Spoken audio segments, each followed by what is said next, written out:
Assalamualaikum warahmatullahi wabarakatuh, sahabat kisah muslim. Kisah ulama sombong yang dibungkam anak kecil.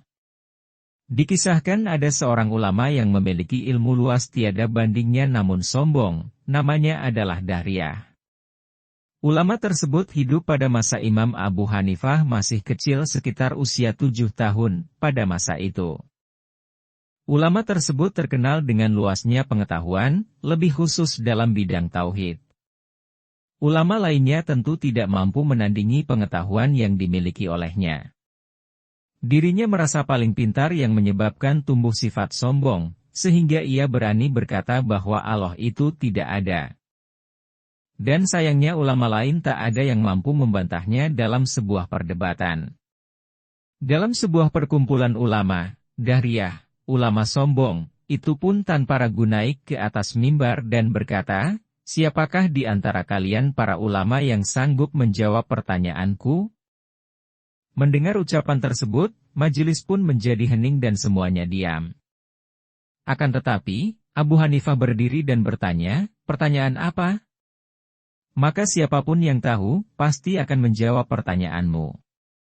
Melihat sikap anak kecil, Abu Hanifah, Dahriyah pun berkata, "Hei, siapa kamu anak ingusan, beraninya kamu bicara denganku? Tidakkah kamu tahu, banyak orang yang bersorban, berumur tua, para pejabat, dan sebagainya. Mereka semua kalah dan diam dari pertanyaanku, kamu masih kecil dan ingusan, berani-beraninya menantangku. Apakah kamu akan menjawab pertanyaanku?" tanya Dahriyah.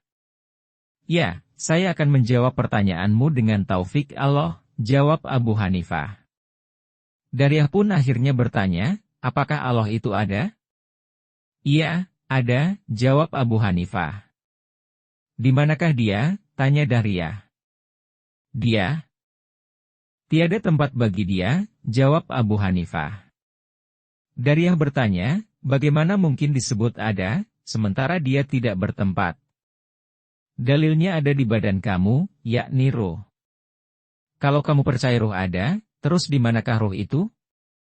Apakah berada di perut, kepala, atau di mana?" tanya Abu Hanifah.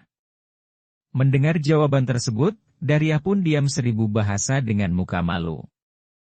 Kemudian Abu Hanifah meminta susu kepada gurunya, yakni Syekh Himad. "Apakah kamu yakin di dalam susu ini ada manis?" lanjut tanya Abu Hanifah kepada Dahriyah. "Ya, saya yakin di susu itu ada manis," jawab Dahriyah. Abu Hanifah lanjut bertanya, "Kalau kamu yakin ada manisnya, saya tanya apakah manisnya ada di bawah, tengah, atau atas?" Mendengar pertanyaan itu, lagi-lagi Dahriyah pun terdiam dan malu. Kemudian Abu Hanifah pun menjelaskan, "Seperti ruh atau manis yang tidak memiliki tempat, maka gambaran mudahnya seperti itu pula tidak akan ditemukan bagi Allah tempat di alam ini, baik itu arsy ataupun alam-alam lainnya." Demikianlah kisah tersebut secara singkatnya. Dan perlu diketahui bahwa anak kecil itu adalah Abu Hanifah yang menjadi ulama besar yang mendirikan mazhab fikih. Wassalamualaikum warahmatullahi wabarakatuh.